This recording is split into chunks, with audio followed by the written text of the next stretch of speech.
you allow people to show up. Sorry. It's really interesting to me how you allow people to show up for your podcasts. I Uh-huh. actually love that, if they want to show up. Oh yeah, I mean, like I don't know because you never know. Like people want to come and ask questions, and instead of like taking it on like a question box, I just let them come in, join, do Yeah. whatever they want, and leave. So hi. So first of all, do you want to talk about your journey with ADHD before we even get into like questions about ADHD? Sure. Um, so my son, starting in about fourth grade, he was Uh-huh. always, if you can be top of your class before your fourth grade, he was always at the very top of his class. Mm-hmm. Nothing was difficult for him. And because we had a daughter who was always top of her class, we just figured he would just follow suit.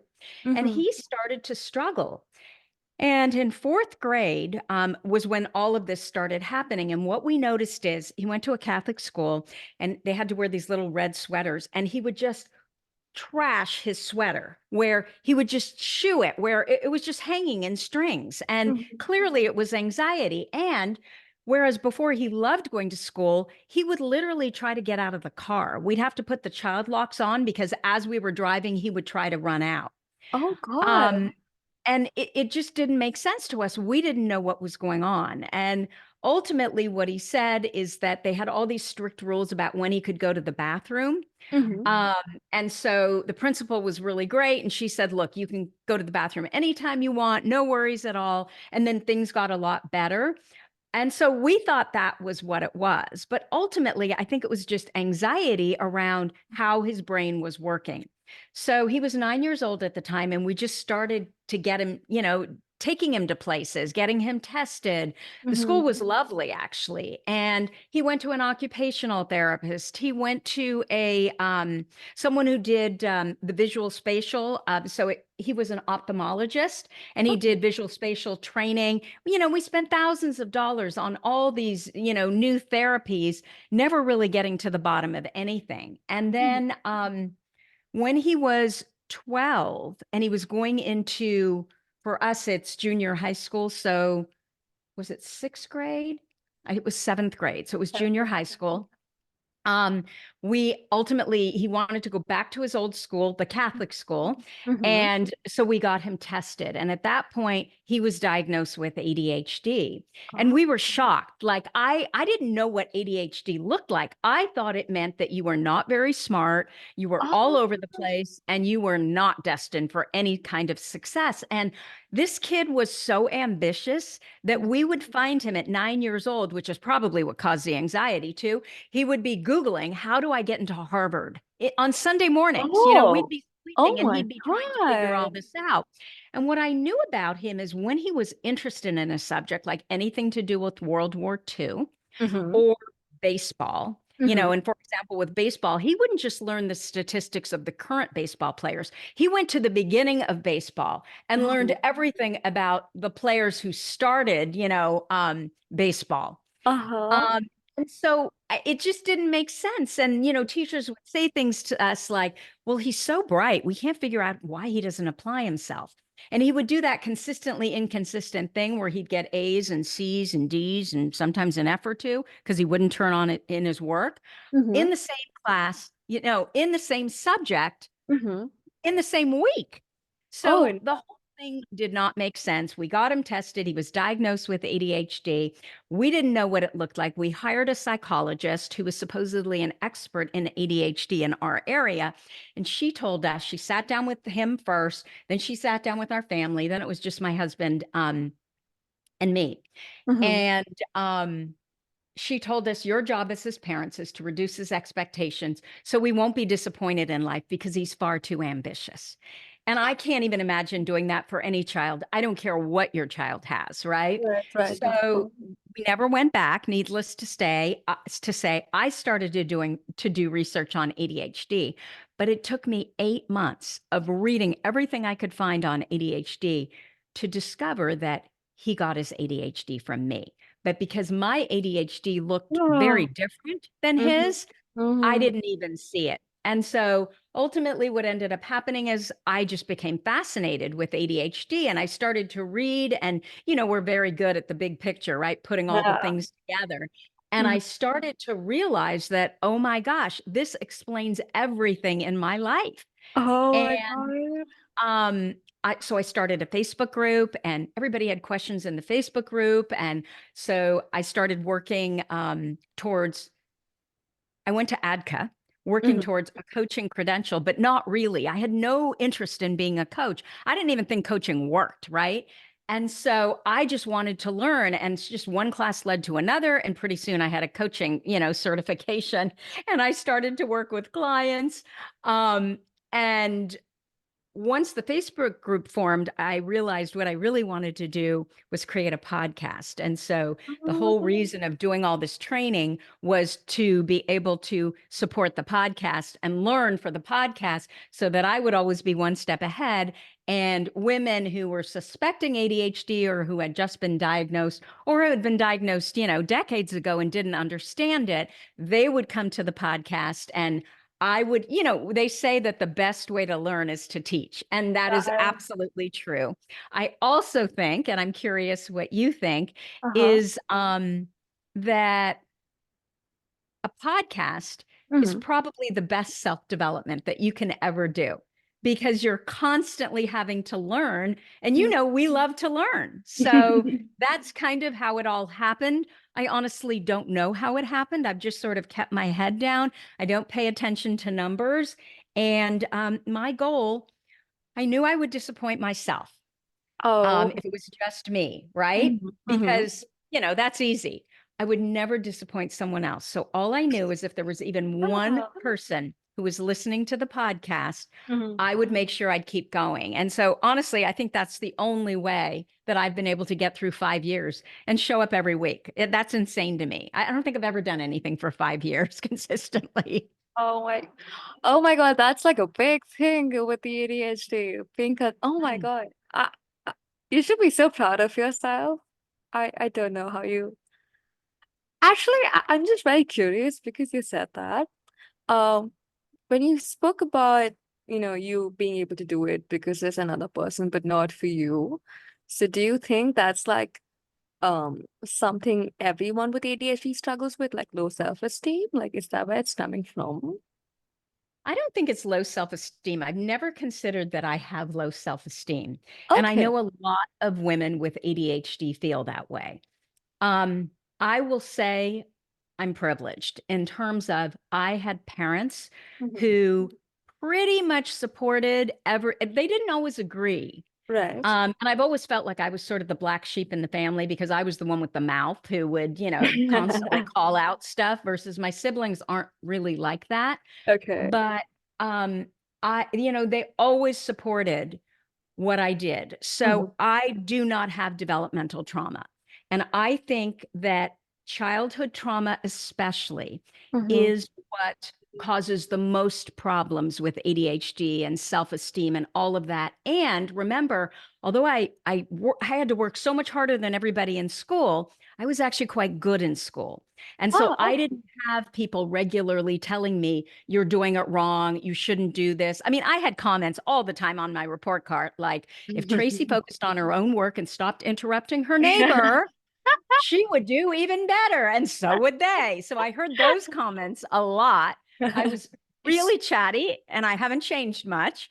I love And so that. I did get into trouble for those kinds of things. Uh-huh. But ultimately, my work product was always really strong, even though I may have had to work a lot harder, depending on what the subject was. So I now, Mhm. once I got into perimenopause, Mhm. that is when my confidence took a hit. Before that, I would say I was very confident. All right. But what we know is estrogen regulates dopamine. Mhm. And so that is for me what was like that aha thing where, oh my gosh, this explains everything. I mean, I had been tested for Parkinson's because I Oh. was sure I had some form of dementia because my whole personality changed. Like I just said, all of a sudden, I had such high confidence and Right. I wasn't like that anymore. I didn't even, my handwriting changed.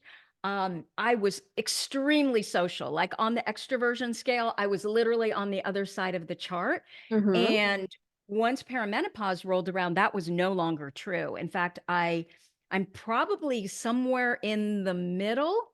I need a lot more Okay. time for myself to kind of rejuvenate than I've ever done. And so that was where I really started to struggle with ADHD. And Oh, they say, I call it maturity onset. Is that what I call it? Maturity onset ADHD. I think that's what I call it. okay. Um, where, what we know about ADHD, Mm-hmm. we know about dopamine. Let's start there. Regardless if you have ADHD or not, starting from, your late 20s, your dopamine levels go down 10% every decade. Mm-hmm. And what we know about ADHD is that it's about dopamine. We don't know, is it we don't make enough dopamine? Is it that our dopamine is regulated differently in our brain than in other, than typical brains? We don't know for sure, but we know it's related to dopamine. Mm-hmm. Then you attach perimenopause or menopause onto the equation, and all women. There's one little study that's been done of all women, Mm-hmm. um, not diagnosed with ADHD. And what they discovered is they had the same executive function problems that ADHD women have, ADHD people have. Hmm. And so what they did is they gave them stimulant medication. All Think right. it was, I think it was Adderall. Okay. And then they tested another group with Strattera, Okay. and which is a non-stimulant ADHD medication, or it's used for ADHD. And what they discovered is their executive functions got so much better. Hmm. So we know it's the same brain mechanism, right? That's Mm-hmm. at play. So you've got the 10% reduction in dopamine. You've got estrogen already going down in perimenopause and menopause. And then you attach ADHD on top of that. And I think Oh, that's when the God. wheels come off the bus. Yeah. Oh no, this is a mess. Yeah. It's a mess. It's a mess. So, do you think, in that case, like for women, ADHD does progressively get worse if it's not like dealt with as you age? Okay. So did you just ask me, do I think it gets worse if what? Like it's undealt with, like maybe you don't know how to navigate it and you're just Well, undiagnosed yes, like aging. Yeah. absolutely. I think the symptoms get worse. And so if you don't even know it's ADHD, what Hmm. happens with doctors, I kept going to doctors, and this started in like, I'd say my mid 40s, where I Hmm. would go to a doctor and I'd tell them what was going on. And it was constantly dismissed. Oh, honey, it's hormones. Oh, honey, the bloom comes off the Oh rose and nothing's no. ever as exciting as, as it used to be. Mm, So, yes, I absolutely believe that. And because it's also happening, when perimenopause is starting, it's just dismissed. And, doctors don't know what it looks like in women. Our hyperact so these are the two things that really made a difference for me when I mhm, realized that, oh my gosh, my son got it from me. The first mhm. one was drivenness is a form of hyperactivity. And so Ah, we typically think of people with ADHD as mhm, not being very motivated, right? mm, They right. don't get a lot of work done. They're just always running behind the eight ball. And Mhm, some people with ADHD are like that.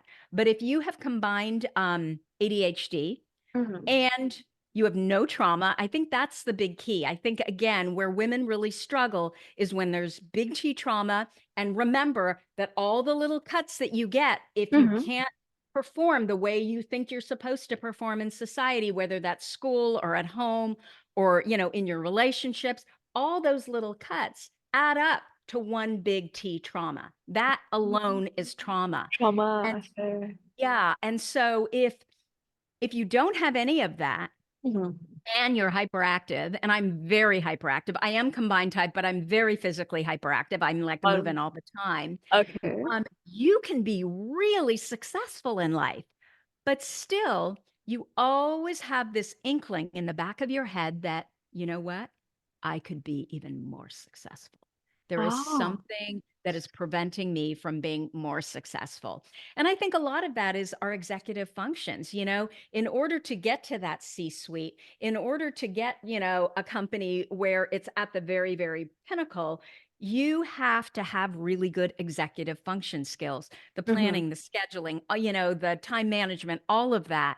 Mm-hmm. And if those are areas you struggle in, which most of us with ADHD struggle in, that as successful as you are, you could be Mm-hmm. even more successful. And even when you hire people to shore all that up, I know for me, there's always this panic that something's going to fall through the cracks, right? Or I'm going to lose that person. That's always the thing for me that, oh my Uh-huh. gosh, they're going to be gone. And Right. then how am I going to figure out what it is that they're doing? Mm-hmm.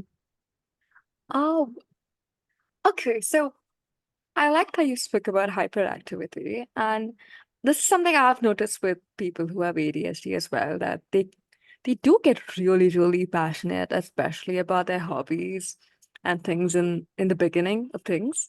So could you speak about the burnout aspect of that? Because when you put like 130 into something, obviously, there's going to be a burnout. Um, Okay. there'll be So hyperactivity. I think there will be a burnout. Okay, so let me back up just a little bit. Hold on one second. I'm going to write down burnout so I don't forget where I'm going because ADHD brain. ADHD. We have interest-based nervous systems. Okay. Typical brains have importance-based nervous systems.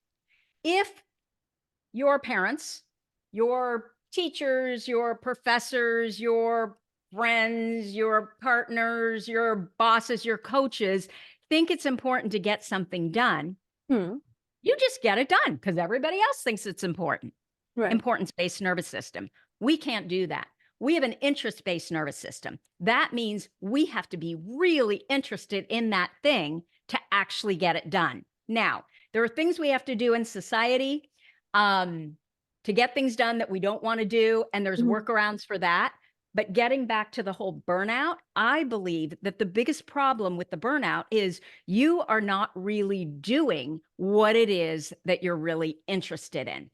Because we have these bright, shiny brains, right? We're interested in everything. And so, which of the many things that we're interested in is the one that we should actually choose to do?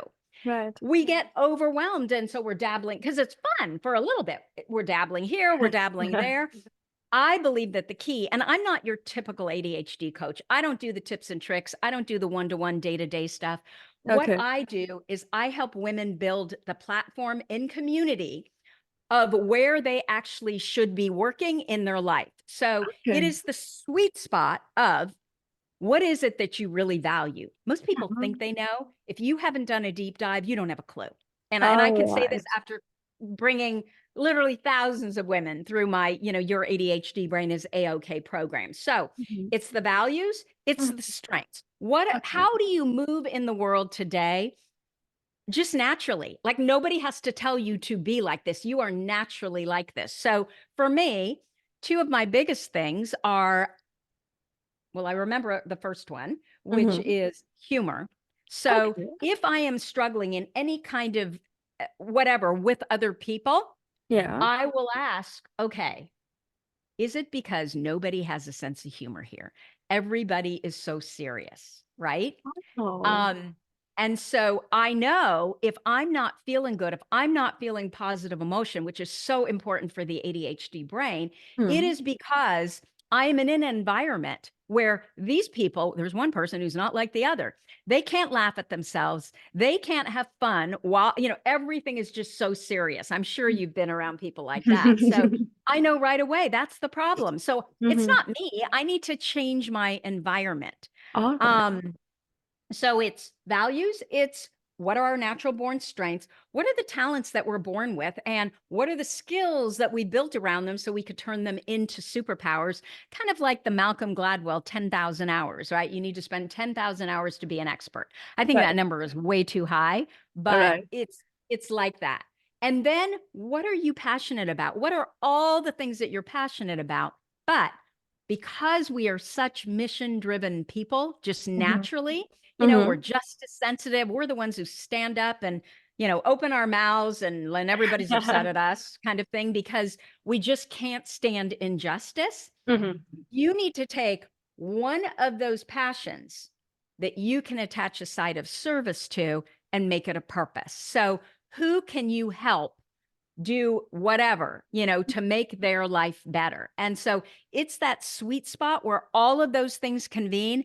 And if that is where you're working, I think it's really, really hard to have burnout because Okay. when you Yeah. think about hyperfocus, right? When we are hyperfocused, it is because we are doing something that we are just passionate about. Mhm. We love it. And 5 hours feels like 15 minutes. So Mhm. if you are operating in that sweet spot, the chances of burnout are far, far less. And then, of course, once you're operating in that sweet spot, you need to shore up what your weaknesses are, because I don't care what it is that you do. There is always something administrative, involving executive functions that you have to do to move forward that thing that is in your sweet spot. Mhm. And so, as much help as you can get as early on as you can get it. Okay, I love that. And You I can't do everything. can't do everything, but it's sadly easier said than done. Um, is it really though? I think Hmm. that most people are not living in their intention. So they're doing all the things, making Right. everybody else happy, right? And when Mhm. you're doing what everybody else wants you to do because you don't know who you are, Right. you're not living your life. You're living their life. Right. And that is so enormously stressful. So if you can figure out where that sweet spot is, and then build an intention for yourself, not for anyone else. What Hmm. is it that you really want to do? What is it that you just need to do? And then build an identity around it. I am the kind of person that gets up every morning, Hmm. first thing, and goes and works out, right? And the Okay. reason I do that is not because I'm told to do it because it's supposed to be good for me. It's because Mhm. I have tested it myself. And I know that exercise generates as much dopamine, it's as Mhm. effective as a course of Adderall and a course of Prozac. Right. The science says that, right? And so I know when I tested it, I felt so good, like the science was right. Right. And that ultimately made me so much more productive when I actually sat down to work. I was proud of myself. I felt good about myself. I was in positive emotion. And the thing with the ADHD brain is when we are in positive emotion, we positively thrive. When Mhm. we are in negative emotion, we can't get out of bed. Yeah. And so I suspect when you're talking about burnout, you're in negative emotion. So the Mhm. first question is, what can I do to feel even a little bit better than I feel right now? Is that going out and, sitting in the sun for 10 minutes first thing in the morning? Is Mhm. it going out and walking to wherever the post box is, instead of sitting in front of, on my couch, Mhm. scrolling on my phone? I mean, Mhm. it's all about intention. And I think what can happen with our impulsive brains is we go for whatever we think is going to spike our dopamine that is the easiest, right? But we Okay. don't actually think through, well, okay, wait a minute. I was maybe from 0 to 10, 10 being the worst and 0 being the best. I was a 6 when I woke up. I've Mhm. now scrolled on my phone and literally wasted 30 minutes that I have no idea what I even did during that time. I learned nothing. And I now feel like I'm an 8. Uh-huh. Maybe what I need to do is figure out a way for my body to generate positive emotion. So when I get up and I'm a 5 or a 6, I can Mhm. get myself to an 8, 9, or 10 before I do any of the other stuff. But a lot of it is the impulsivity, and we just look for the easiest things so we don't have to do what we think is harder, even though once we do it, if we would connect to how we feel, we Right. would realize that, oh my gosh, I feel so much better when I do that. And then by doing it, we retrain our brain. Because right now, what we're doing is training our brain to get up in the morning, pick up our phone, waste half an hour, and feel like crap about ourselves. Right. I oh my God, yeah, positive. Okay, this is brilliant. Okay, so but I love that you spoke about positive and negative emotion, but do you think if like someone with ADHD has a lot of trauma, they Mhm. would be more inclined to, like you said, the easier way, Yeah, negative emotion because yeah, um so do you think absolutely. So if you've gone through life feeling safer, uh-huh. being stressed and scared, that feels safe, right? Because that's what you know. Mm-hmm. Does that make sense?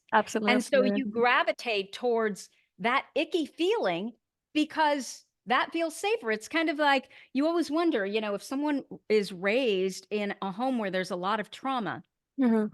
you would think that, oh my gosh, then when they have the opportunity to pick a partner, they're going to pick the exact opposite of that. But they Right. don't, right? They Mm-hmm. tend to pick what they know, what No, feels familiar. safer. So what I always say is that if you have ADHD and you have trauma, it is so important to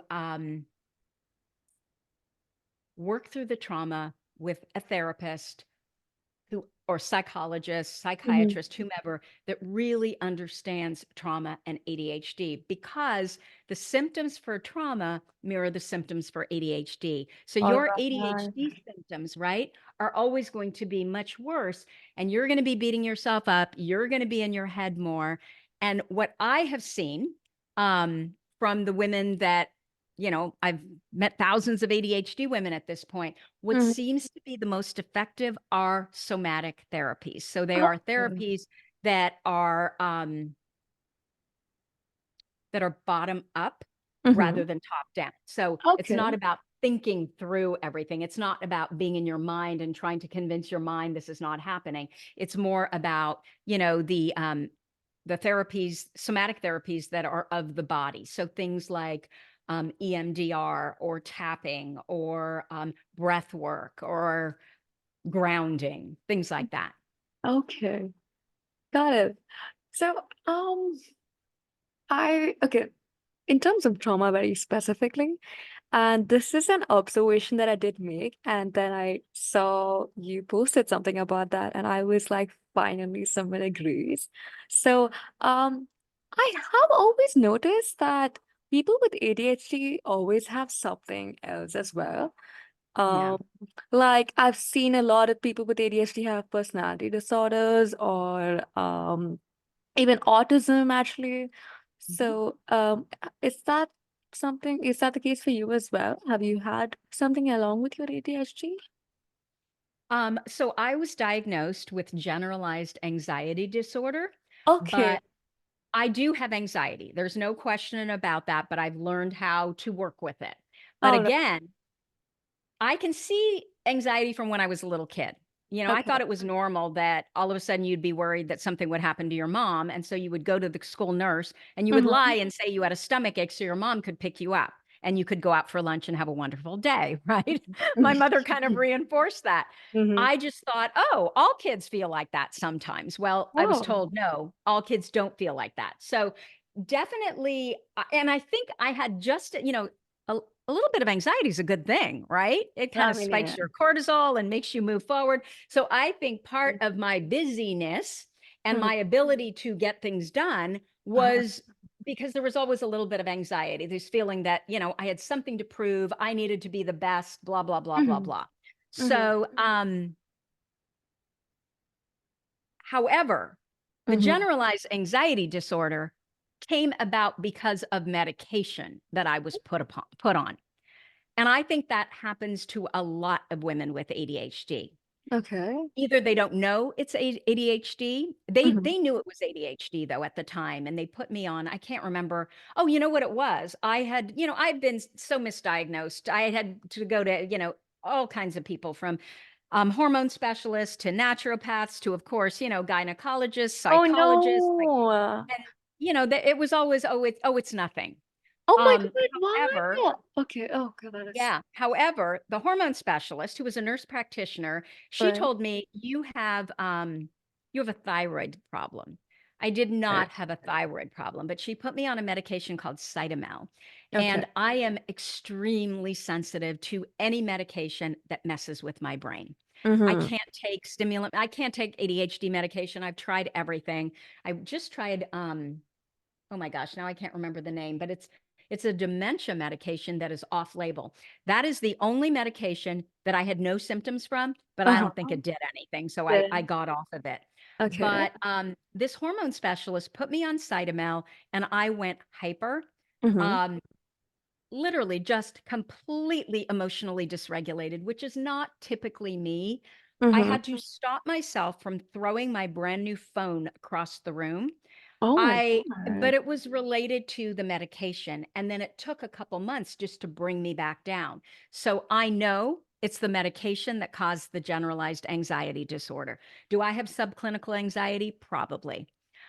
I don't believe that there is an ADHD woman on the face of this earth who doesn't have some anxiety. And you could understand No, why, right? of I don't course. think it comes from the ADHD. I think it comes from society and Absolutely. you masking and trying to fit into society with your ADHD brain. As far as the other comorbidities, you mentioned all the personality disorders. And isn't it interesting how women are the ones who get all those, right? Men Right. tend to be diagnosed with PTSD. And PTSD, yeah. again, I mean, if you look at borderline personality disorder, most of those women have suffered some sort of sexual trauma. I think Mm-hmm. it is a normal reaction to trauma. And we just want to give everything labels instead of trying to understand, well, what happened to that person? And so, autism, all of it, anxiety, depression, and learning challenges. I honestly believe that in the not too distant future, they are Mm-hmm. going to discover that they are all related. And Right. it's all part of this neurodivergent brain. So, yeah, and the statistics, I mean, I wrote this book and I still can't because the statistics are all over the What a place, but I place. have seen them as high as 60 to 80% of all people with ADHD have some other, they call it a comorbidity. I like to call it a co-occurring condition. Uh-huh. Okay. Um, Okay. but the truth of the matter is, I mean, do you know an ADHD woman who doesn't struggle with some level of anxiety? Honestly, none. Yeah. None. Yeah. Absolutely none. Yeah. In fact, some have like very bad anxiety. Some have Yeah. lower levels of anxiety, but everyone has anxiety. Yeah. And So, and I'm confident that it's all related to trauma. And the deal is what's traumatic to you may not be traumatic to me. It's right. unique to each individual. And so if we are hypersensitive, which we tend to be, right? We tend to be much more empathetic. We don't have more emotion, but we feel more emotion. A lot of that is, I think, what drives our justice sensitivity. So we Mm-hmm. can look at all of those labels and think, oh my God, that's so awful. But the truth of the matter is, I mean, people, oh, you're so emotional. Mm-hmm. Well, is that such a bad thing? Is empathy such, I mean, couldn't this world need so much more empathy and humans that are empathetic? Like, wouldn't that be a good thing? So I don't know. I mean, I think we are sensitive, more sensitive. We do have hypersensitivities in the area that we are sensitive in. So I think Got we're it. creatures of specificity, Mm-hmm. and what you're sensitive about may not be what I'm sensitive about. Like, I cannot see a movie that has Mm-hmm. won an Oscar. I got really close to Barbie. Okay. you Okay. know, I didn't think it was a particularly good movie, but Uh-huh. it was an That's one. Oscar I nominee, right? agree. So I I thought, agree. okay, one movie I've Mm-hmm. seen.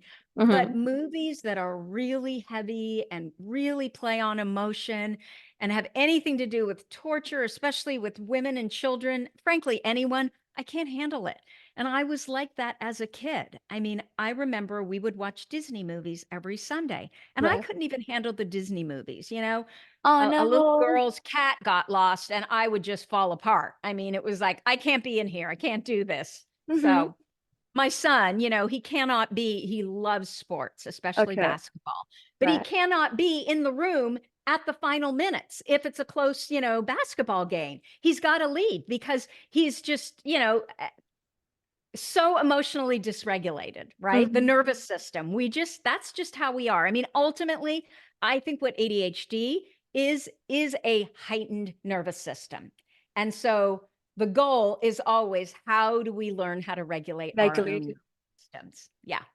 Brilliantly said. And the world really could use a lot of empathy. So I think it's really cute that you fell apart when you saw the cat.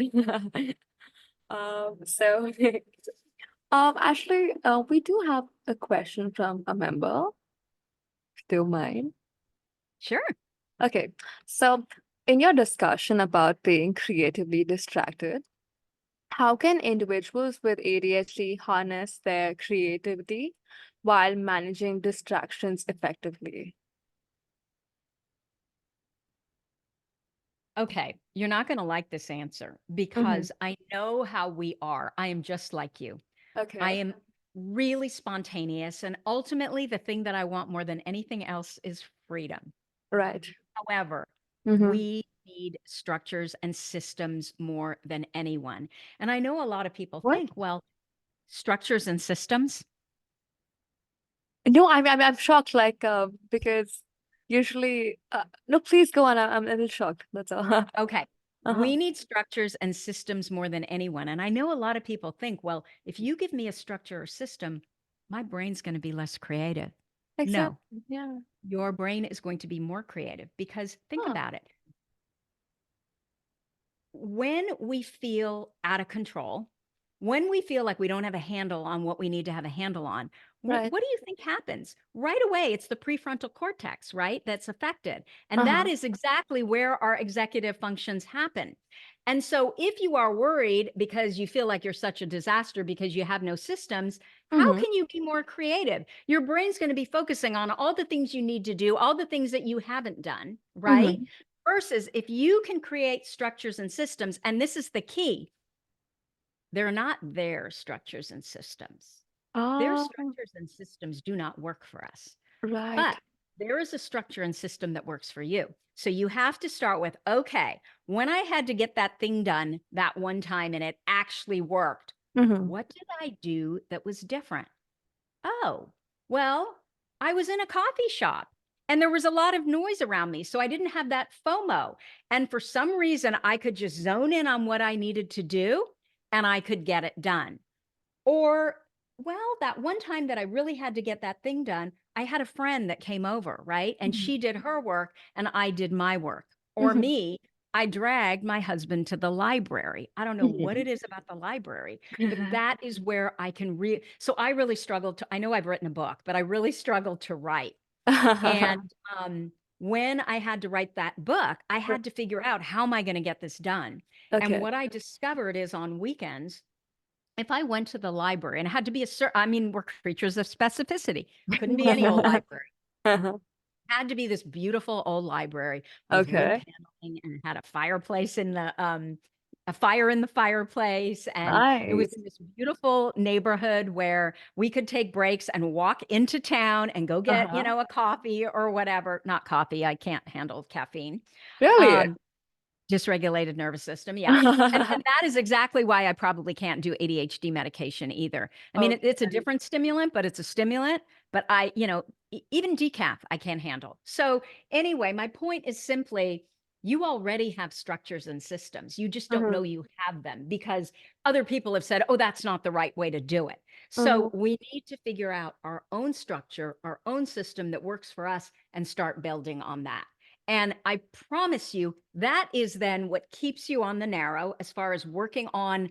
And the other thing is too, your intention. So what Mm-hmm. is your intention? What is that thing that you want to get done? So many of us, we don't plan our week because freedom. So this strategy changed my life. Hmm. On Saturday morning, first thing when I get up, and you can do it Friday night, Saturday morning, whatever, Friday afternoon, what I do is I plan my week. Okay. I don't plan it down to the detail, but Mm-hmm. the first thing that I figure out is, okay, what is that one thing that I want to get done next week that's just for me? It's not anybody else who wants me to get something done. It's for me. And Okay. that is the first thing that goes on my calendar because my thought is, if I complete nothing else, but I get that one thing done, it has been a successful week because it's for me. What most Okay. of us with ADHD do is we have no plan. We show up on Monday morning, don't know what the hell we're doing. We're procrastinating. We're doing everything but what we should be doing. Mm-hmm. Um, because we don't know what we're supposed to do. And then we're doing all the requests come in, we're doing everything that everybody else wants to do, which moves Mm-hmm. their business forward, but it does nothing for us and what it is that we want to do. Right. Does that make sense? It makes total sense. And actually, you kind of answered a question I was going to ask myself about, um, okay, so has like a planner worked for you, like an ADHD planner? Mm, I know that's not like recommended for a lot of people, but I just wanted to know like your opinion on okay. the planner. I've tried every planner known to man. Um, I'm just looking to see if I have. Okay. I've tried Mhm. every planner known to man. And the problem with planners is, I don't know about you, but Mhm. first of all, aesthetics are so important to me. Okay. So I want the really pretty planner, right?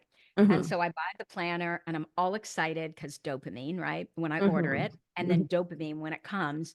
And Mhm. then it's like, oh crap, I've got to do something with it, right? And so maybe for a few days, I'm Mhm. really good. And then I don't know what happens, but I literally forget I have a planner. So I Mhm. have all these planners where a week or two is completely filled out. And then it's like nobody, nobody ever looked at it again because they didn't. I think that your typical planner, it's the friction that's the problem. You have to Okay. find the right month, then you have to Uh-huh. find the right week, then you have to find the right day, and then Mhm. you can write down what you need to write down. Who's going to do that? I certainly didn't. So I Okay. actually designed a planner that it's a card. Okay. Um and I write everything down in here, but I also, for my month, like meetings. Mhm. But then what I also do is I attach my Alexa to my Google Calendar. Okay. So my meetings are always online and I get all the reminders 10 minutes before when the meeting is live, all of that stuff. Right. But I carry this around with me everywhere. It's Okay. literally a card. And then this is my whole week. Oh, So it's on okay. one card. It's easy in, easy out. It sits on my desk. And there's no friction. Mm, If I'm working on something and suddenly it dawns on me, am I supposed to be doing this? I can look over at this card, which sits on my desk, and I can see, no, you really shouldn't be working on that. And the deal with this is, it's Monday through Sunday on one card, mhm. but I don't require that I do everything that's on Monday or everything on Tuesday on Tuesday. Mhm. Again, we just kind of move in this kind of free space. And Uh-huh. so there are some days where I will get Monday, Tuesday, and Wednesday done in one day. Uh-huh. And then I won't do anything at all on Thursday or Friday, right? Okay. So then I'll on Saturday and Sunday have to make up for it. Mhm. I don't care when I get things done. I Mhm. just care that it gets done. Okay. And if I always have it here sitting on my desk, Mhm. it's just so easy for me to go back to, oh, well, what was my intention for the week?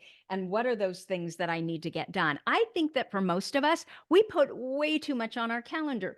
We have 25 things on our calendar. We get 10 Uh-huh. done, which is huge. That is a lot. And we're beating ourselves up because we're like, well, look, I still have There's so 15 much. things. Yeah. Mm, And we have no concept of how much, even though we've done it a million times, how much time it takes to get one thing done, right? So ah, if right. you can take that one thing and break it down into the smallest components, then you get to check all this stuff off. And then by the end of the week, you feel like you have a successful week, right? You are Right. in positive emotion, which motivates you to do it the next week. Versus when we have these planners and, oh my gosh, those planners that are asking you all kinds of questions every day. Well, how do you I don't have time for this, right? I just want to know what is it that I need to get done. And Mhm. it's always front and center. I don't Mhm. put it anywhere. It doesn't go in a drawer. I don't put it in a binder. So what I do is, and we haven't, so it's all in a box Okay. and there's tabs, right? Mhm. For January and February. And Oh, so the the planner goes into this box when it's done, right? When like March is all done, I batch it up and I stick it in here and then pull out the next week. But Mm-hmm. it's always sitting on my desk. And so if I need to pull something from before, I can do that. But it is the only planning system. I've been using it for, I think, 5 years now. It's the only planning system that I've been able to use consistently. That is so brilliant. So you think customized planners would work? Like personally customized planner would work. Well, okay. So the reason I created this Hmm. was I had a friend who had a similar idea that it Okay. was hers weren't, I can't remember if hers were on cards, but she had a similar idea. And so then I took her idea and I made it work for me. All right. And Yeah. and then I made it for my community and blah blah Mm-hmm. blah. And it seems to work. But I think it works because number one, it's easy and easy out, always about positive emotion.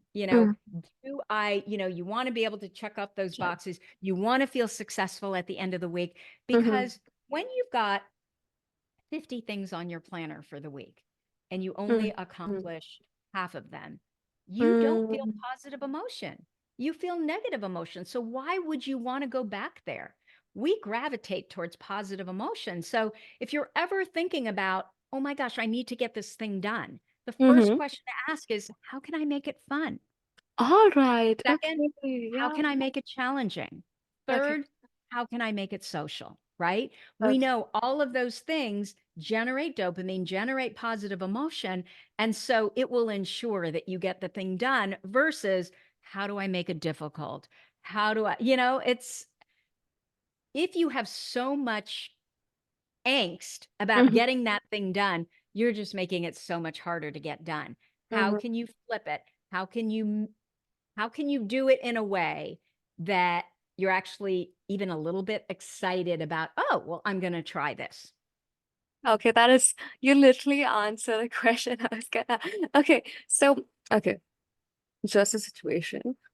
I Mhm. have a really, really boring thing to finish by tonight, and it's Ah, nothing to do with me.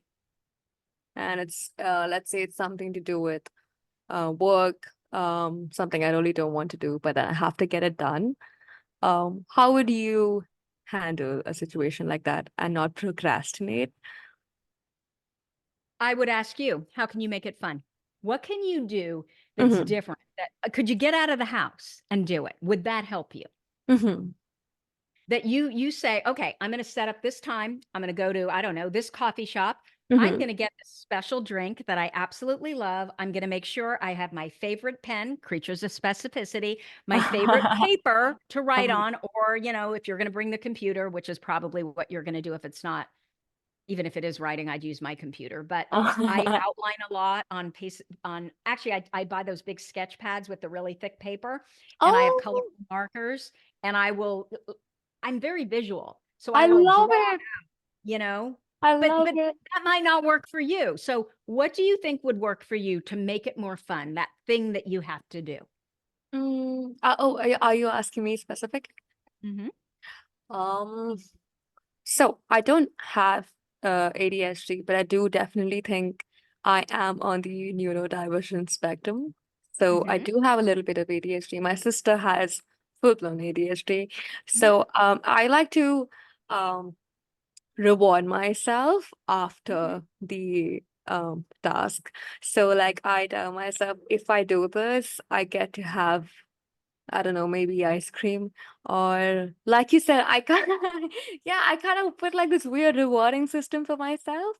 Or like you said, I kind of do like going out to cafes and getting things done. So yeah. Okay, so rewards work for you. Uh-huh. So is your problem, do you have the kind of brain that starting is the problem, but once you start, you're fine? Yes, so if I'm unless I'm interrupted, like if I'm in the flow, I'm cool. But I need to get into Okay. the flow. Yeah. Okay, this is the best idea ever because it seems to work for our whole, everybody that I talk to. This is Okay. called a time cube. Okay. Sits on my desk. And Uh-huh. I have no idea why my brain hasn't figured this out, but this is the deal I strike with my brain. So it's a timer. Okay. And Mm-hmm. so look at how easy, no friction whatsoever. I don't have to go into my phone. I don't have to go find a timer. I don't have to set anything. It's sitting on my desk. When Mm-hmm. I am sitting here struggling to start, I don't want to start. I don't want to start. This is what I tell my brain. Okay. Mm-hmm. All you have to do is 25 minutes. If you want to quit Okay. after 25 minutes, you can quit. Do you know my brain has never figured out that it can quit? Because once I start, that's always Uh-huh. the problem for me. Once I start, I can't stop. So every Ah. single time, it's been at least 2 hours and I keep going. So I literally just turn this on its end and say, all I have to do is 25 minutes. It scrolls down, and then I either keep flipping it up and down and kind of keep track, or I just turn it like this and I keep going. Oh It my is the God. starting that is the problem. And I have no idea why our brains have not figured out that we're playing a trick on them, because I've been doing this for 5 years. It works every time. Uh, that is such brilliant advice. Thank you. I'm going to try that myself. And yeah, it's kind of weird. Like how hasn't your brain figured out that you're practically manipulating it? I have no idea, but I want you to try it and I want you Okay. to tell me if it works for you too. Okay, perfect. I will definitely try it. Thank you so, so much. So they Uh, have the Pomodoro method. You've heard of that, right? Where method?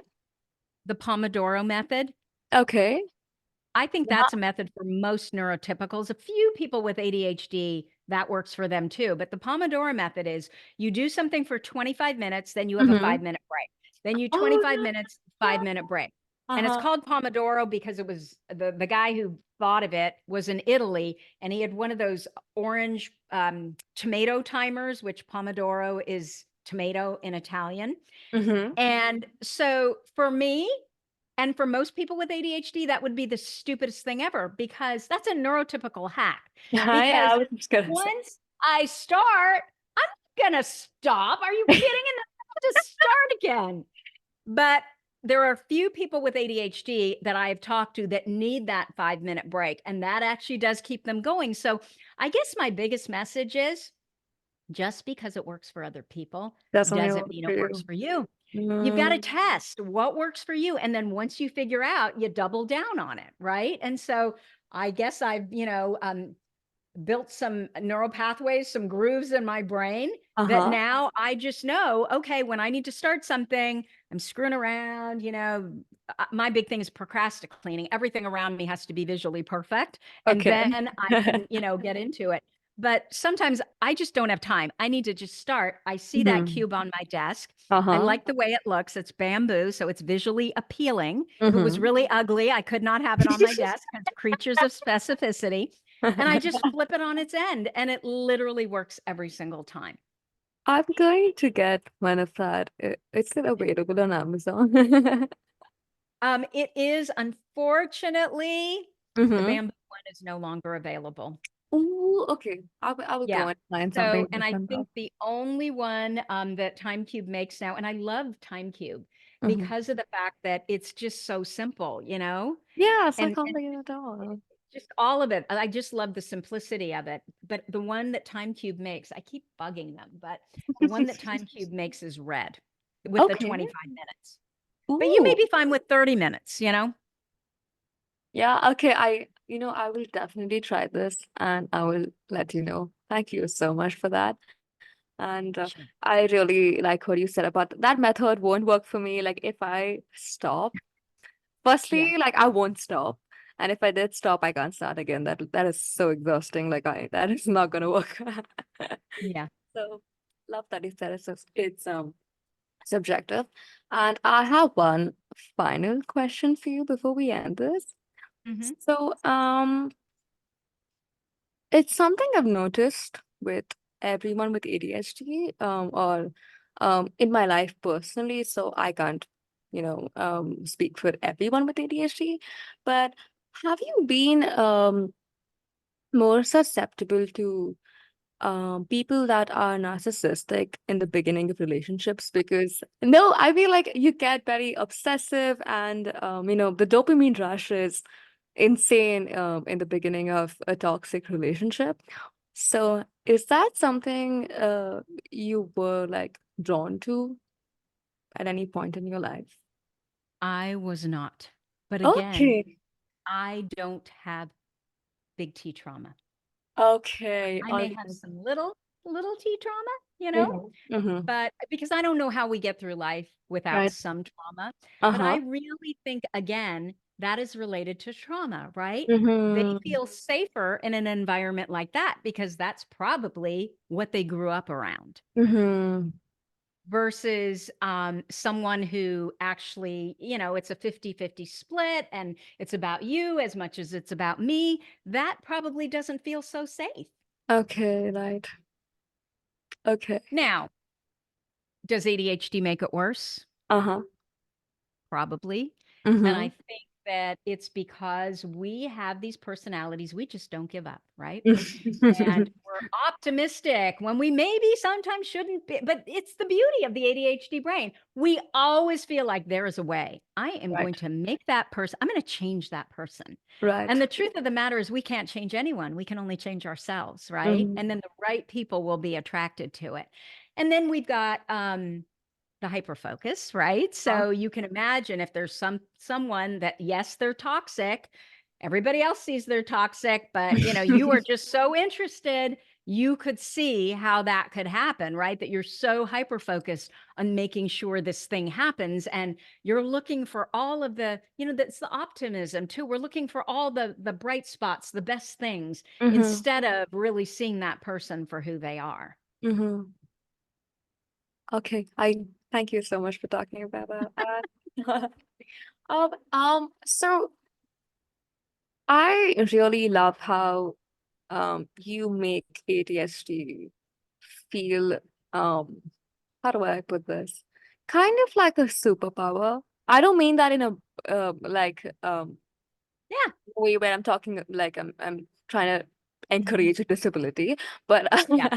but it's so frowned upon, and I love that you make it feel like it's it's all right. It's not a big deal. You can do it. And I yeah. think that the big thing is you need to know what it is, right? Mm-hmm, You need mm-hmm, to know, oh my gosh, this is ADHD, mm-hmm, and understand what ADHD even means, and mm-hmm, then understand specifically, how does ADHD show up in your life, in your brain? mm-hmm. And then you can build workarounds, and you can be focusing on your brilliance instead of your weaknesses. So I do not believe ADHD is a superpower, because if Mm-hmm. someone said to me, you could have all the gifts of ADHD, but also have Okay. incredible executive function, have incredible working memory, I Uh-huh. would be the first one in line to sign up for it. But Oh. I do believe that Uh-huh. ADHD imparts this incredible brilliance when harnessed correctly, Mm-hmm. that is like none other. I have never met an ADHD woman, and as I said, I've met thousands at this point. Right. Never met an ADHD woman that wasn't truly brilliant at something. But Okay. sometimes they don't even notice their brilliance, because Mm-hmm. we tend to be brilliant at the really hard stuff.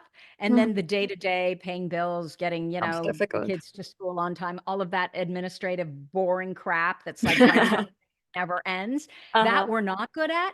So Uh-huh. then we lose sight of how brilliant we are at the thing we're brilliant at, because we're like, I can't even do these simple things, so I'm just a loser, right?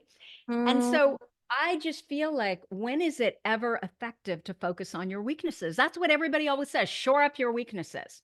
No. How about if we expand on our strengths, right? Uh-huh. And Uh-huh. then those weaknesses that really we need to shore up, let's see, is there another way that we can get someone else to help us do them? Whether it's our partner or our Mm-hmm. kids, or, if we're privileged enough that we can afford to have Mm-hmm. an assistant, if we have a business, for example.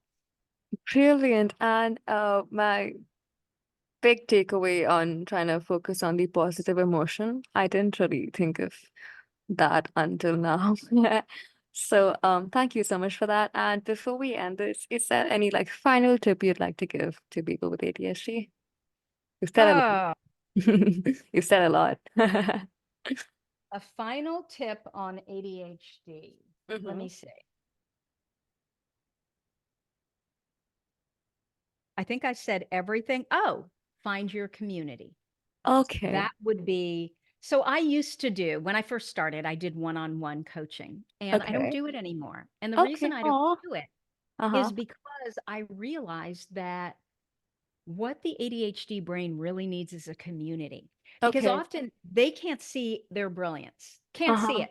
Right. But if they see this woman is part of their community and that woman and this woman and that woman and this woman, and they're all brilliant, they Mm-hmm. start to turn it around and think, well, wait a minute, if they're all brilliant and I'm here too, Uh-huh. I must be brilliant. So Oh. maybe it behooves me to figure out where I am brilliant. The problem is they don't know where they're brilliant, but Mm-hmm. they are.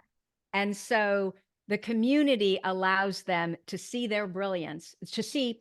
So for that woman, the community sees her brilliance before she can see it in herself. That is amazing. Okay, by if by any do you have a community? Any link or anything I can probably send to the members, and if anyone with ADHD wants to join in. Yeah, I have several.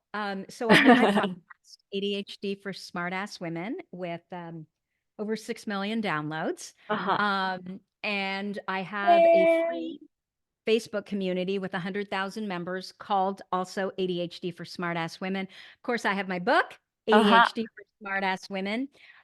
We are starting a membership called the ADHD for, what are we calling it? ADHD for Smartass Women Society. Okay. And I offer my program, Your ADHD Brain is A-OK, which is all about figuring out exactly who you are and what you're Mm-hmm. meant to do with your life. And Okay, they can good. find everything at ADHDforsmartwomen.com. Perfect. Okay. I will send the link. And thank you so much for being here.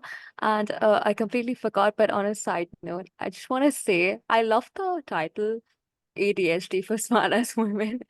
Like I love the title, but yeah, thank you so much for being here. And I hope you have a lovely day. And whatever you're doing, please continue to do so. Oh, You're thank you. helping Thank you so so much. many people, and I love your energy. Thank you. Take care. Bye.